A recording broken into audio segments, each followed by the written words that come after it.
स्वागत है आपका। मैं हूं योगेंद्र, आप देख रहे हैं खास खबर, और खास खबर में हम बात करेंगे राजस्थान में पिछले कुछ दिन से एक चीज देखने में आई है, और अभी नहीं पहले भी कई बार ऐसा हुआ है। दो विशेष समुदाय के लोग अगर वो बाइक भी टकरा गई तो उसके बाद में आप देखिए क्या रंग जमता है सियासत का। अभी पिछले दिनों कुछ घटनाएं हुई हैं, उसमें यही व्यक्तिगत रंजिश को भी सांप्रदायिक रंग दे दिया गया। वाहनों में आग लगा दी गई, बंद का कॉल कर दिया गया। आखिर क्यों? किसी का भी किसी से भी कहीं पे रास्ते चलते अगर एक्सीडेंट हो गया तो उसे सांप्रदायिक रंग दे दिया गया। ये बड़ी चिंता की बात है, और मैं आप तमाम अतिथियों से रिक्वेस्ट करना चाहूंगा, ये हमारे एजेंडे का जो मजमून है वो एक चर्चा के दरमियान पार्क में जनरली हम लोग कई मुद्दे ऐसे लेते हैं जो पब्लिक की चर्चा के बीच से आते हैं, या कोई हमें 5 लोग कॉल कर देते हैं कि आप लोग इस मुद्दे को क्यों नहीं उठाते हैं, तो फिर हम कोशिश करते हैं कि उसको लिया जाए। ये भी मॉर्निंग वॉक की चर्चा के दरमियान की बात है, जब लोग चर्चा कर रहे हैं कि 2 बाइक सवार झगड़ते हैं, आपस में लड़ते हैं, तो उसे सांप्रदायिक रंग। आपसी रंजिश लेन देन के पैसे की है, उसमें से 2 अलग अलग समुदाय के लोग हैं, तो उसे आईपीएस होते तो कर देते थे इलाज। जोशी साहब आपकी आवाज आ रही है। जोशी साहब इलाज चर्चा शुरू करेंगे, आखिर हम किस दिशा में जा रहे हैं। कोई व्यक्तिगत झगड़ा हो किसी का तो उसे भी सांप्रदायिक रंग। हाँ, झुंड लड़ रहे हो, कोई मोहल्ले आपस में भिड़ चुके हो कि संप्रदाय के 2 समुदाय के लोगों ने बिल्कुल कॉल किया हो कि हम तो मरने मारने के लिए घरों से निकल रहे हैं, मुझे लगता है बड़ा चिंता का विषय है। वरिष्ठ पत्रकार श्याम सुंदर शर्मा साहब हमारे साथ इस चर्चा में मौजूद हैं। पूर्व पुलिस अधिकारी हमारे साथ योगेंद्र जोशी साहब जुड़े हुए हैं, भाजपा से सुरेश गर्ग साहब हैं, और कांग्रेस से विक्रम सिंह शेखावत साहब हैं। सभी का स्वागत है। मैं जोशी साहब आपके पास आना चाहूंगा। मैं पिछले कुछ दिन से जो भीड़ का चेहरा देख रहा हूं, समाज का नहीं, भीड़ का चेहरा बड़ा चौंकाने वाला और बड़ा चिंतित करने वाला है। आपसी रंजिश, पैसे के लेन देन की, उसको भी सांप्रदायिक रंग दे दिया जाता है। कहां खामी है हमारे सिस्टम की? हम किस दिशा में जा रहे हैं? सर अनम्यूट करिए। म्यूट किया हुआ है जोशी साहब, म्यूट किया हुआ, आपने म्यूट किया हुआ है।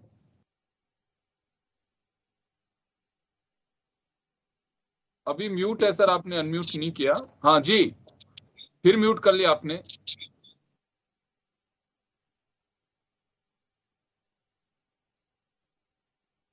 चलिए, मैं आपकी आवाज नहीं आ रही, मैं श्याम सुंदर शर्मा साहब के पास जाना चाहूंगा तब तक। जी जोशी साहब, चलिए श्याम जी आपके पास आना चाहूंगा। पिछले दिनों की कुछ घटनाएं ऐसी हुई हैं जो निश्चित रूप से किसी को भी चिंतित कर सकते हैं, और हम सब लोगों को फिक्र होनी चाहिए। प्रदेश हमारा है और इसकी शांति बहाली मुझे लगता है कि समाज के हर नागरिक का एक कर्तव्य बनता है।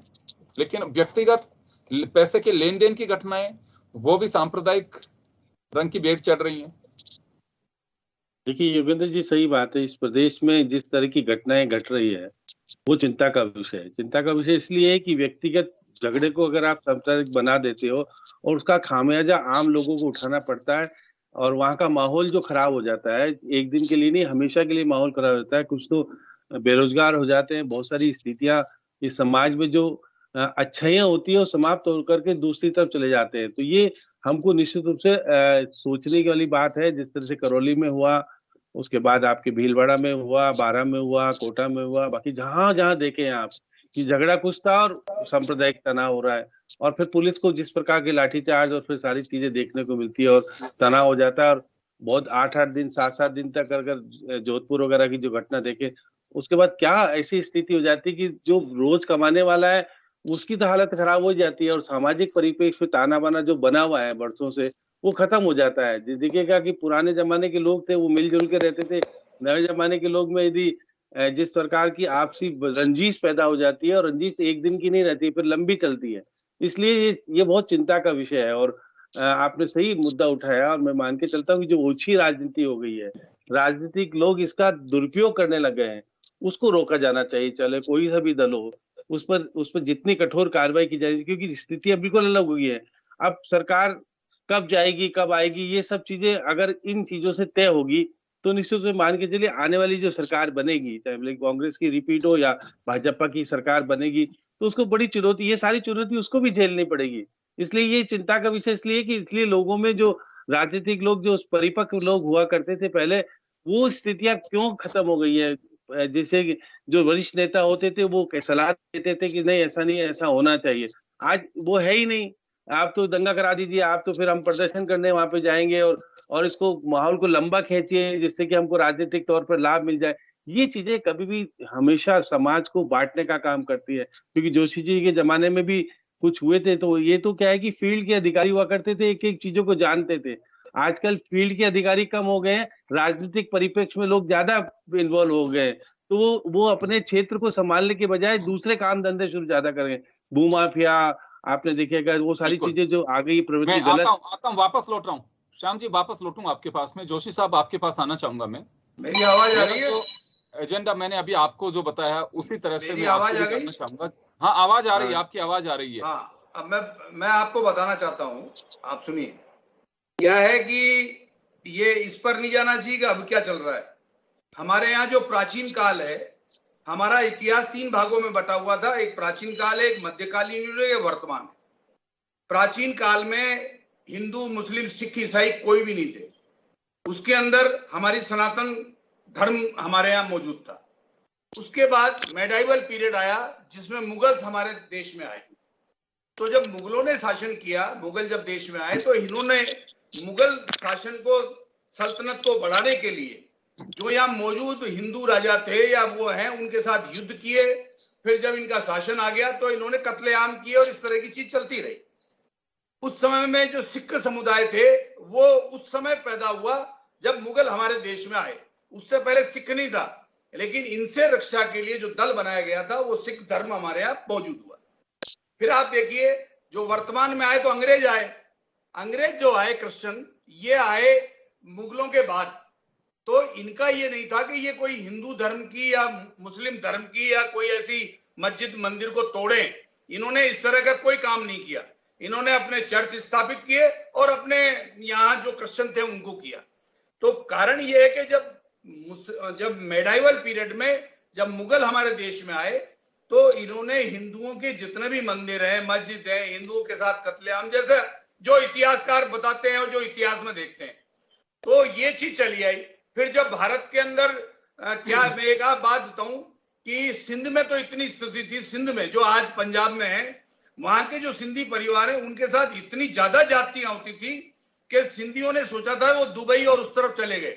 तो क्या हुआ कि जो अंग्रेज थे उनसे रिक्वेस्ट की गई कि हमारे यहाँ जो मुस्लिम संप्रदाय के लोग पाकिस्तान में रहते हैं वो हिंदुओं के साथ जाति वगैरह कर रहे हैं, इसलिए वहां सेना भिजाई जाए।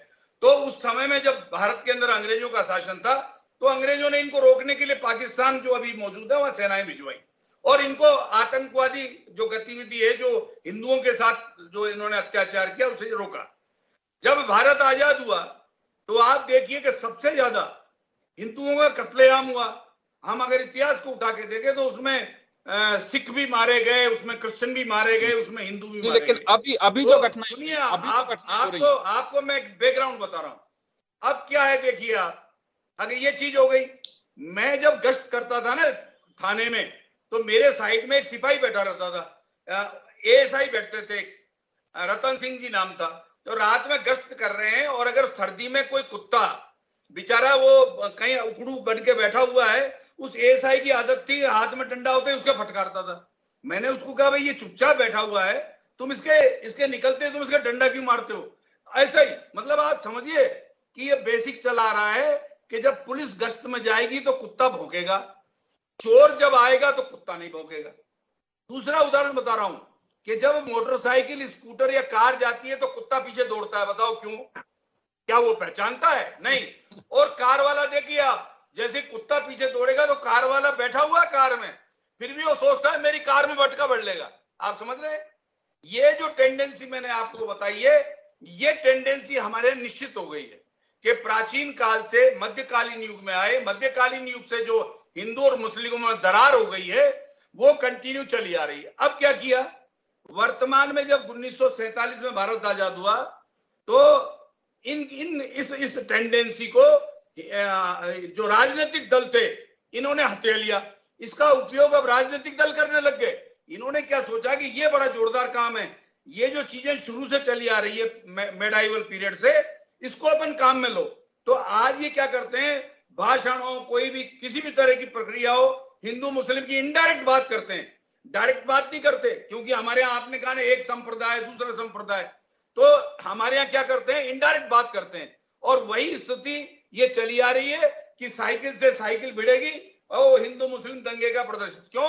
यही माना जाता है कि ये टक्कर जो मारी गई है ये वही है जो हमारे प्राचीन काल से, मेडाइवल पीरियड से, जो अंग्रेजों के शासन से हमारे को डंडा मारता आ रहा है। और हमारी गार के नीचे हमारे बच्चे कुचले गए। हमारे जो पूरी पीढ़ी है, हमारे जो जानवर होता है ना कुत्ता, वो ये सोचता है कि हमारी पूरी पीढ़ी है। बच्चा अगर सड़क पे जाता होता है तो कार कुचल जाती है, मोटरसाइकिल टक्कर मार देती है। आप देखें कई बार। तो ये इस तरह की स्थिति हमारे समाज की हो गई है और इस स्थिति को कोई नहीं बदल सकता, ये राजनीतिक दल बदल सकते हैं। चले गर्ग साहब, आपके पास आना चाहूंगा। चिंता बहुत सारे लोगों की है कि छोटी छोटी घटनाओं को कैसे सांप्रदायिक रंग दे दिया जाता है, बंद का कॉल कर दिया जाता है, कोई भी उसमें कूद जाता है। आपसी लेन देन के झगड़े पिछले दिनों हुए, पुलिस रिपोर्ट में हमने हमारी टीम के जरिए पता कराने की कोशिश की है, वहां के लोगों से पता किया कि साहब इनका लेन देन का झगड़ा था, लेकिन उसे रंग दे दिया गया कि बाजार बंद, ये बंद, वो बंद। तो ये दंत बंद क्यों किए जा रहे हैं? आपको लगता है कि आज तो चलिए कोई भी पॉलिटिकल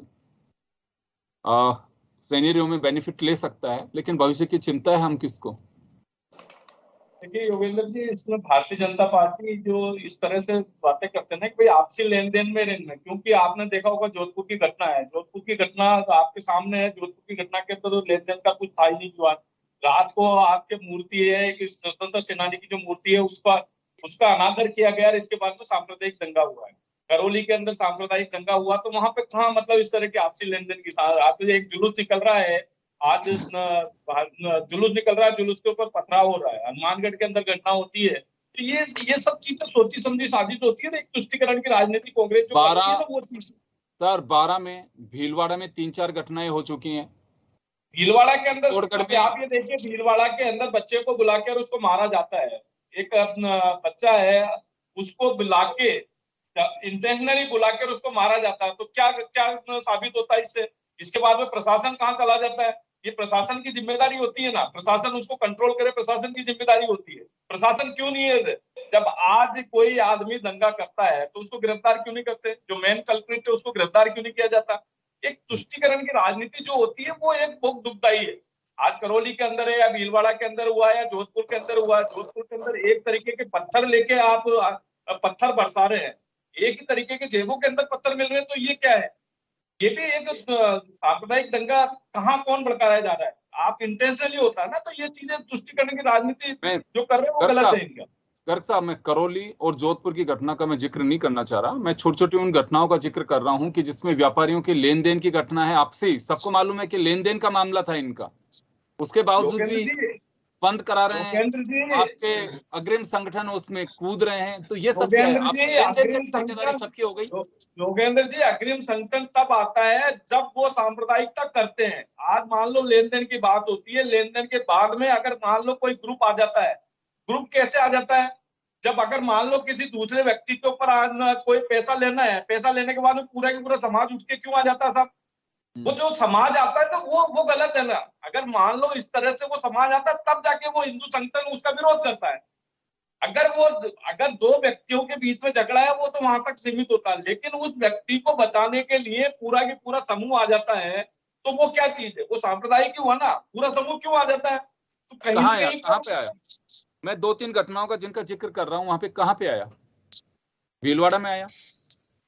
सर भीलवाड़ा के अंदर उसको बच्चे को जानबूझ के बुला के उसका मर्डर किया है।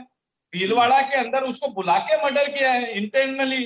पैसे का लेन देन था वो तो ठीक है, इसके बाद में और अगर यही मर्डर गर्ग साहब, अगर यही मर्डर कोई दूसरे संप्रदाय का करता तो ये सांप्रदायिक रंग नहीं होता, उसमें खामोश रहते आप लोग।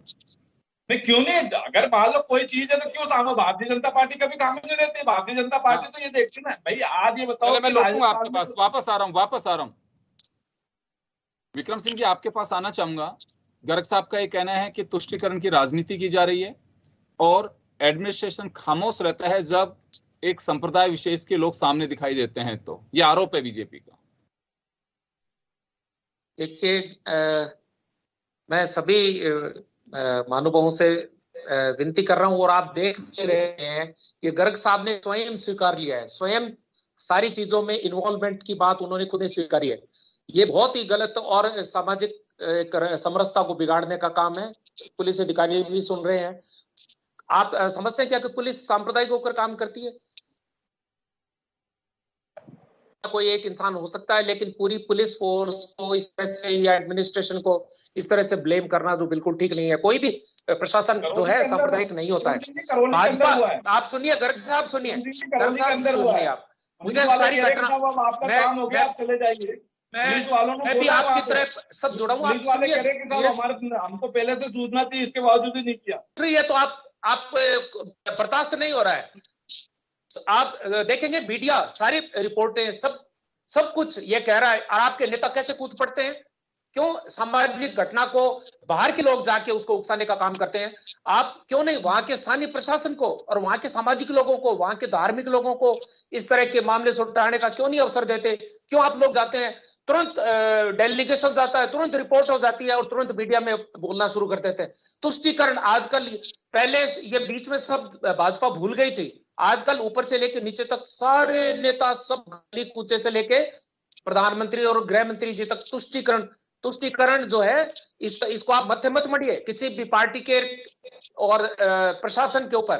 कोई भी जो घटना होती है उसको सांप्रदायिक रूप देने का काम कौन कर रहा है समाज में? सारी दुनिया को पता है, भले ही आप कितना भी नकारें कांग्रेस पार्टी पर कर। लेकिन मैं एक बात जानता हूं, एक बात, बहुत सारी पार्टियां, विक्रम सिंह जी एक बात, अगर आपके पास में ऐसे इंटेलिजेंस इनपुट्स हैं, चर्चाएं अगर इस तरह की आप लोगों के पास में भी आ रहे हैं, तो गवर्नमेंट आपकी फिर सावचेत रहने की आवश्यकता है आप लोगों को ज्यादा। क्योंकि देखिए हमारे सावचेत रहने की जरूरत है। हम चर्चा कर रहे हैं प्रदेश की शांति बहाली, हिफाजत और उसकी, मुझे राजनीतिक रंग को जमाया जा रहा है, क्यों हो रहा है ये? नहीं, बिल्कुल आप सही फरमा रहे हैं। मैं भी इन चीजों को सांप्रदायिक रूप देने के बिल्कुल सख्त खिलाफ हूं और प्रशासन को इस तरह की कार्रवाइयां रोकनी चाहिए, बल्कि धार्मिक और चले मैं वापस आ रहा हूं, घटनाओं को विक्रम जी सांप्रदायिक रूप देने से बचाना चाहिए, जो समाज के लिए बिल्कुल ठीक नहीं है। मैं वापस लौट रहा हूं सर आपके पास। एक पार्टी की मंशा ठीक नहीं है ना, वो पार्टी किस तरह से घटनाओं को रूप दे रही है, किस तरह से बड़े नेता उदाहरण देता हूं किस तरह से तुष्टीकरण की राजनीति होती है, मैं बताना चाहता हूँ। देखिए गर्ग साहब आप जरूर बताइए, लेकिन मैं जिन घटनाओं का जिक्र कर रहा हूं उसको जोधपुर और करौली को छोड़ करके अगर और कोई आपके पास में एजेंडा है तो आप बात करिए। मैं उन छोटी छोटी घटनाओं का जिक्र कर रहा हूं जिसमें आपसे लेन देन को सांप्रदायिक रंग दिया जा रहा है, वो बड़ी चिंता की बात है। देखो योगेंद्र जी ये कह रहे हैं कि साहब हम पुलिस को दोष दे रहे हैं। अरे हम पुलिस को दोष नहीं दे रहे, हम ये बताना चाह रहे हैं कि जोधपुर के अंदर घटना हुई, रात को आपने कोर्ट खुलवा के उसको जमानत दिलवा दी, कितनी तुरंत गति से काम किया आपने। करौली के अंदर मकबूल खान है, आज तक वो गिरफ्तार नहीं हुआ। आज तक के इतिहास में कभी जोरी बाजार के अंदर माइक नहीं लगे। चलिए गर्ग साहब मैं वापस आऊं। ये सब चीजें क्या चीज है? कांग्रेस क्या चीज करना चाह रही है? किसने कहा? विक्रम जी पुलिस अधिकारी रहे हैं सिटी में, किस तरह के माइक नहीं लगे? हमेशा नमाज पढ़ी जाती है, उसी बाजार में पढ़ी जाती है नमाज। इस तरह के आप लोग वातावरण बनाने का काम करते हैं।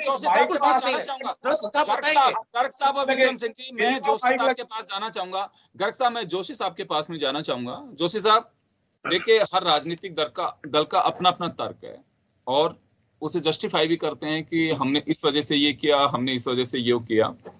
आप एक सीनियर पुलिस ऑफिसर रहे राजस्थान पुलिस के, क्या लगता है आपको कि यह सब कुछ कोई प्रशासनिक चूक है या फिर एक एजेंडे कहते थे ये सब चीजें चल रही हैं? पहले भी घटनाएं इस तरह की हुई हैं जिन्हें सांप्रदायिक रंग दिया गया, लेकिन चले कोई भी राजनीतिक फायदा कोई भी उठा सकता है इसका, बहुत सारे सिरफिरे इन चीजों का फायदा उठाते हैं, लेकिन भविष्य की चिंता है किसी को, या फिर हम कहें कि इससे भविष्य कोई असर नहीं पड़ता इन सब चीजों से? योगेंद्र जी, आज से 20 साल पहले, जब हम 25 साल पहले समझो, जब हम पुलिस में नए नए आए थे, उस समय में कोटा में भी दंगे हुए, मैं भी उनमें मौजूद रहा, उस समय में मैंने सब देखा है। मैंने कभी भी उस समय में राजनीतिक व्यक्तियों को एसपी, डीआईजी, थाना अधिकारी या थाने में क्या हो रहा है इस पर हस्तक्षेप करते नहीं देखा था। आज स्थिति यह हो गई है कि इन राजनीतिक दलों ने जनता को बांट लिया। एक तो बात करते हैं एक संप्रदाय की, दूसरा बात करता है दूसरा संप्रदाय की। तो जाति और धर्म में राजनीतिक दलों ने जनता को ही बांट दिया। जनता को यह कह दिया कि तुम तो हमारे हो, तुम पराये हो। ये जब भी डिस्कशन होता है, जब भी इसी प्रकार का डिस्कशन होता है, जब भारत आजाद हुआ तो हिंदू और मुस्लिम दोनों ने मिलकर अंग्रेजों से लड़ाई लड़ी थी। उस समय में भारत के टुकड़े होंगे ये भी किसी ने नहीं सोचा था, लेकिन फिर राजनीतिक उद्देश्यों की पूर्ति के लिए इस भारत के टुकड़े किए गए।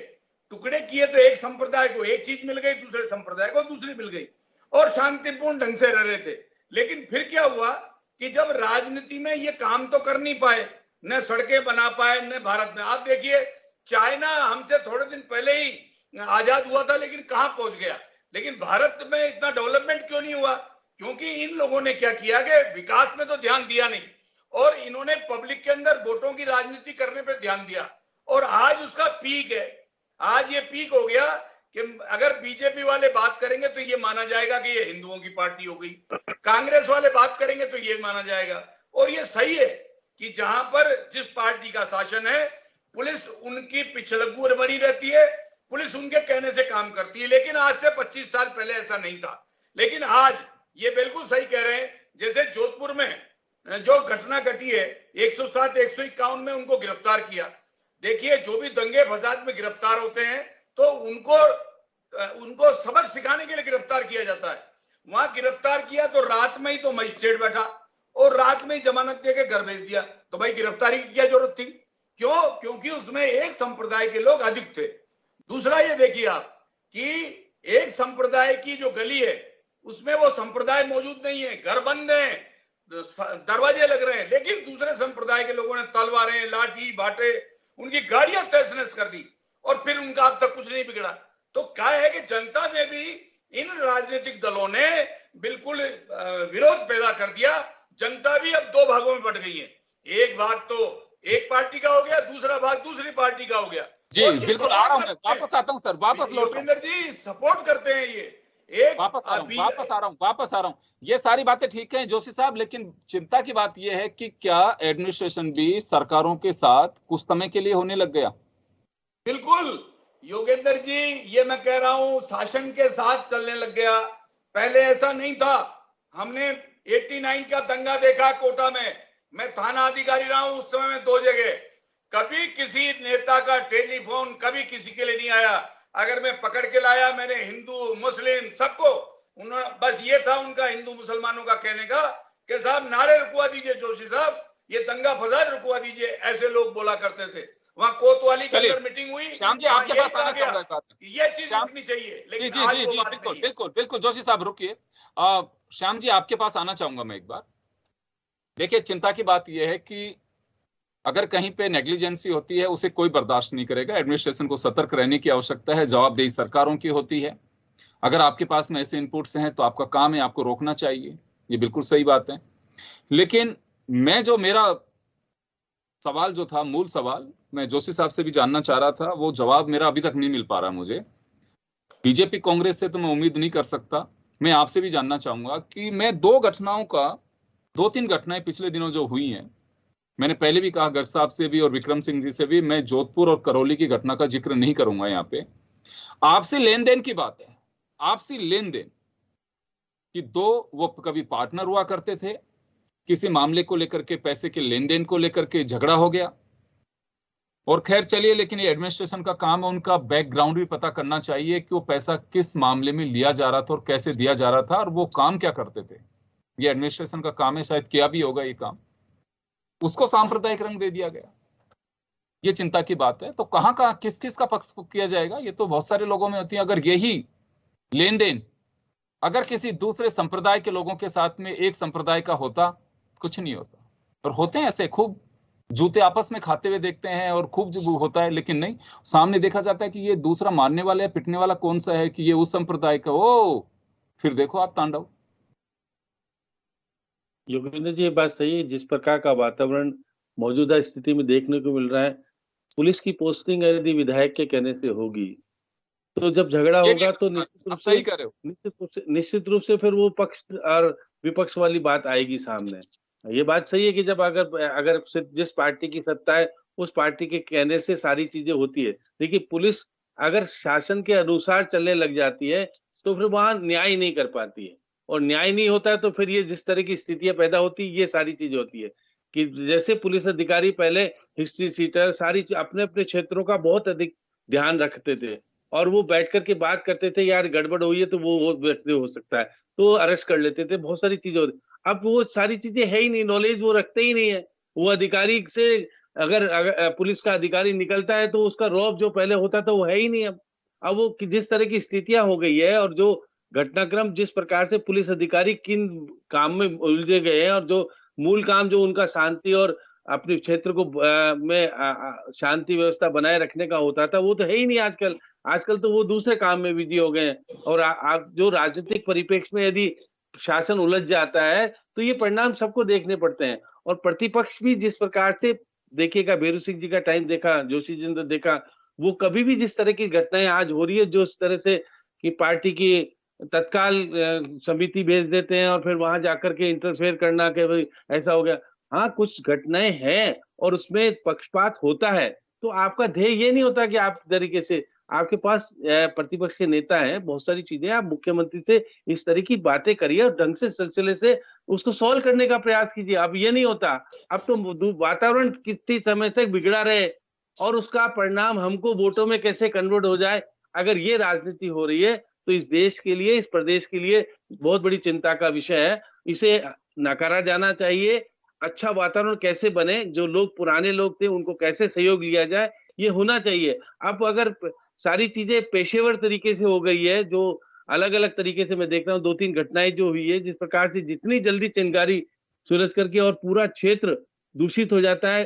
अब भैया बाहर गाड़ियां खड़ी है, जला देना, तोड़फोड़ करना, उनका क्या दोष है? उन व्यक्ति का बाहर कर, क्योंकि गाड़ी आजकल अंदर खड़ी करने की जगह है नहीं तो बाहर खड़ी करते हैं, तो वही तोड़फोड़ करना राष्ट्रीय संपत्ति को नुकसान पहुंचाने से क्या होगा? वहां का वातावरण दूषित हो जाएगा। और जिसकी गाड़ी खराब हो गई, जिसकी गाड़ी जल गई, तो हमेशा के लिए दुश्मन हो जाते हैं। फिर कहते हैं देखिएगा उस संप्रदाय ने किया, उस दूसरे वाले संप्रदाय, दोनों में ही लोग खुरापाती होते हैं। ये बात नहीं कि दोनों में लोग, अच्छे लोग सब जगह हैं और अच्छे बुरे लोग भी हैं। तो उसका वातावरण का अगर राजनीतिक लोग उसमें सहयोग कर देते हैं तो वातावरण और अधिक दूषित हो जाता है। इसलिए कहना चाहिए दोषी के खिलाफ कार्रवाई की जानी चाहिए। दूषित कोई भी हो, चाहे वातावरण हो, चाहे फिर हमारे समाज में गंदगी आ रही हो, तमाम जो चीजें हैं उन्हें दुरुस्त करने की जरूरत है। मैं विक्रम सिंह जी, समय कम है, आपसे और गर्ग साहब से दोनों से गुजारिश करूंगा, बहुत सारी ऐसी चीजें होती हैं कि जब सत्ता में बैठते हैं तो चश्मा अजीब नंबर का आ जाता है। शांति समितियों की बैठकों की कोई मॉनिटरिंग नहीं होती, बनाई जाती हैं। मैं तो ये देखता हूं कि सीएलजी का मेंबर बनने के लिए अप्रोच लगानी पड़ रही है आजकल कि सीएलजी का मेंबर बना दो, मैं मेरी गाड़ी पे पुलिस का लोगो लिख करके और उस पे सीएलजी लिख दूं बस। उसका कोई कैरेक्टर देखता है कि किस कैरेक्टर के लोग हैं कि सीएलजी के मेंबर बन जाते हैं ये। फिर आप उम्मीद करते हैं कि एडमिनिस्ट्रेशन में थानों के साथ में कोलैबोरेशन होगा, बहुत अच्छा होगा। कैसे होगा? जी बिल्कुल, आप सही कह रहे हैं। सीएलजी का जो उद्देश्य होता है गैर राजनीतिक, उसमें सदस्यता की गैर राजनीतिक होने की शर्त लागू है। लेकिन 90% लोग, मैं दोनों ही दलों को, मेजर दलों को बोल रहा हूं, उनमें राजनीतिक लोग होते हैं। मैं स्वयं रहा हूं, जब से मैं सक्रिय राजनीति में, मैंने खुद ने सीएलजी राजनीतिक लोग रहे हैं। देखिए राजनीति में आप लोग हाँ, बाद में, वो गलत के नागरिक आप लोग पहले हैं, वो कहीं बात नहीं है। लेकिन ऐसे लोग जिनके ऊपर उसी थाने में मुकदमे दर्ज है और वही सीएलजी के मेंबर बन के बैठे हुए हैं। बिल्कुल आप बिल्कुल सही फरमा रहे हैं। वो राजनीतिक हस्तक्षेप की वजह से ही होता है, वो दलाली का काम करते हैं, राजनीतिक हस्तक्षेप की। और मैं साफ कह रहा हूं, पुलिस प्रशासन के लोग सुन रहे हैं, एक अधिकारी तो बैठे हैं, बाकी भी सुन रहे होंगे। इनके जरिए होते हैं, उनसे फिर हर केस के अंदर उनसे मदद लेकर पंचायत कराते हैं, फिर पंचायत टुटवाते हैं। सर मैं ये बात इस वजह से कह रहा हूँ, मर्जीदान जो लोग होते हैं उन्हीं को लेते हैं, इसी वजह से वातावरण खराब है। सीएलजी के जो कॉन्सेप्ट है वो इतना इफेक्टिव होना चाहिए, आपके बीट कांस्टेबल से भी ज्यादा मजबूत करिए आपकी वो स्टेशन पे। लेकिन हालात ये कर दिए कि कोई भी बिल्कुल, मैंने और सरकारों के साथ में सीएलजी, मैं स्वीकार कर रहा हूँ सब ये बात। आप रोचक बात बताता हूँ, आने वाले दिनों में इसे पॉलिटिकल अपॉइंटमेंट के रूप में देखा जाएगा कि हमारे 5 कार्यकर्ताओं को हमने सीएलजी में नियुक्त कर दिया है, लिस्टें जारी होंगी फिर मुख्यमंत्री के यहाँ से। और नहीं हो रहा है, जबकि यूएनओ का जो चार्टर है जिससे इसका गठन हुआ, उसमें सबसे पहली शर्त यही है कि किसी भी पार्टी का पदाधिकारी और सक्रिय नहीं होना चाहिए। जिस दिन मैं पार्टी से जुड़ा मैंने तुरंत छोड़ दिया। क्यों? नैतिकता भी कोई चीज होती है, और पुलिस अधिकारियों को भी इस तरह की मॉनिटरिंग करनी चाहिए। गैर राजनीतिक लोगों को, सामाजिक प्रतिष्ठित लोगों को जोड़ना चाहिए जो समाज में अच्छा वातावरण बना सके, जिनके जरिए इस तरह की घटनाओं को रोकने के लिए कम्युनिकेशन होना चाहिए। और ऐसी चीजों से हम लोग जुड़े रहे। त्योहारों से पहले मीटिंगें होती थी ताकि सांप्रदायिक सौहार्द बना रहे, और वो बहुत इफेक्टिव होती थी। लेकिन अब पिछले 15-10 सालों में इस तरह का वातावरण बिगड़ा है, राजनीतिक लोग ही घुस गए और पुलिस अधिकारियों ने भी अपने चहेते लोगों को घुसाया। और ये जोशी साहब बिल्कुल अच्छे से समझ रहे हैं। घोड़ा वैसे ही चलना शुरू करता है कि वो देख लेता है सवार कैसे चलना चाह रहा है, घोड़ा वैसे ही चलता है। अगर ऊपर से स्थितियां ऐसे बनेंगे तो नीचे भी मजे लूटेंगे। देखिए, जब लूट की छूट हो जाती है तो कोई नहीं पीछे रहना चाहता उसमें। सर, दुनिया भर का भ्रष्टाचार चल रहा है, भ्रष्टाचार में लिप्त हो रही है सरकार पूरी। जगह जगह भ्रष्टाचार है, पेपरों में भ्रष्टाचार है, सफाइयों में भ्रष्टाचार है। आपकी पार्टी तो गंगा, एमएलए के लिए ट्रांसफर पोस्टिंग लिया हो, ट्रांसफर में पैसे लाखों रुपए लूटो। घर साहब, आपकी पार्टी तो गंगा है, आपकी पार्टी तो गंगा है। नहीं तो भ्रष्टाचारी है कोई, और भ्रष्टाचारी होता है उसको डुबकी लगा के आप निकाल लेते हैं और बढ़ा देते हैं। आप रहने दीजिए इस तरह की राजनीतिक बातें रोको। सारे जो लोग हैं, सारे प्रतिष्ठित लोग हैं, सब समझ रहे हैं कि आप किस तरह के भ्रष्टाचार के आरोप लगा रहे हैं। समय का अभाव है सर, समय का अभाव है, सुथरा कोई भी नहीं है। समय का अभाव में माफी चाहूंगा, रोकना चाहूंगा। सर, हमारी जो चिंता है वो सिर्फ चिंता ये है कि समाज में किसी सरकार किसी की भी हो, चेहरे बदल जाते हैं, लेकिन यहाँ शांति रहना बहुत जरूरी है। राजस्थान सांप्रदायिक सौहार्द के लिए अपनी एक अलग मिसाल लोग पेश करते हैं, लेकिन अगर छोटे छोटे से लेन देन के मामले हों वो निपट लेंगे अपने आप। अगर जिसने जुर्म किया तो एडमिनिस्ट्रेशन पे भरोसा रखिए। ये तो है नहीं कि अभी कांग्रेस की गवर्नमेंट है तो 3 साल पहले ही आईपीएस और आरपीएस थाना अधिकारी उनका रिक्रूटमेंट अभी हुआ होगा कि दिसंबर मुख्यमंत्री अशोक गहलोत मुख्यमंत्री बने और उसके बाद में उसके 4 दिन बाद ही अपॉइंटमेंट हुआ। ऐसा तो है नहीं, वर्षों से अपनी काबिलियत पे बन के आए। या अगर बीजेपी की गवर्नमेंट होगी तो वसुंधरा राजे के साथ ही जिस दिन शपथ ली उसके 24 घंटे बाद में रिक्रूटमेंट हुआ होगा। ऐसा बिल्कुल नहीं है। भरोसा रखना चाहिए। समाज के ठेकेदार बनने का मुझे लगता है किसी को कोई हक नहीं है, और भरोसा रखना चाहिए आपके एडमिनिस्ट्रेशन पे। उनका मोरल डाउन नहीं होने देना चाहिए। अगर ये रंगत चलती रही तो देखिए, मैं फिर कहना चाहूंगा, ब्यूरोक्रेसी वो स्थिति या वो कहूंगे एक वैसा तबका है कि फिर वही सवाल ढूंढता है कि हाँ ठीक है, इनकी मनसा क्या है, उस हिसाब से चलेंगे। वो अपनी नौकरी खतरे में नहीं डालेंगे। सबको पोस्टिंग चाहिए और अच्छी पोस्टिंग चाहिए। वो नजरिए को देखेंगे कि चाहता क्या है हमारा हुक्मरान। अगर ये सब चला तो मुझे लगता है कि आज तो हम बहस कर रहे हैं, चर्चा कर रहे हैं, हम कह भी देंगे कि उसने ऐसा कर दिया, उसकी पक्ष लिया, ये नहीं है। भविष्य को हम खतरे में डाल रहे हैं ये सब कुछ कह करके। एडमिनिस्ट्रेशन को हालात सुधरेंगे नहीं, इससे बहुत बिगड़ेंगे, जिसकी शायद आप लोगों को कल्पना नहीं है। चुनाव तो कोई भी जीत सकता है, माहौल बनाया जा सकता है उस देर के लिए हंसी ठिठोले करके कि देखिए उसको हमने चाप दिया, उसको मजे ले लिए। लेकिन भविष्य की परवाह करिए, थोड़ा मनन करिए, मेडिटेशन करेंगे तो पता लगेगा कि हम किस दिशा में जा रहे हैं। ये लोगों की चिंता और चर्चाएं हैं, इस वजह से मैं आप लोगों से गुजारिश कर रहा हूं। चले, बहुत बहुत शुक्रिया तमाम अतिथि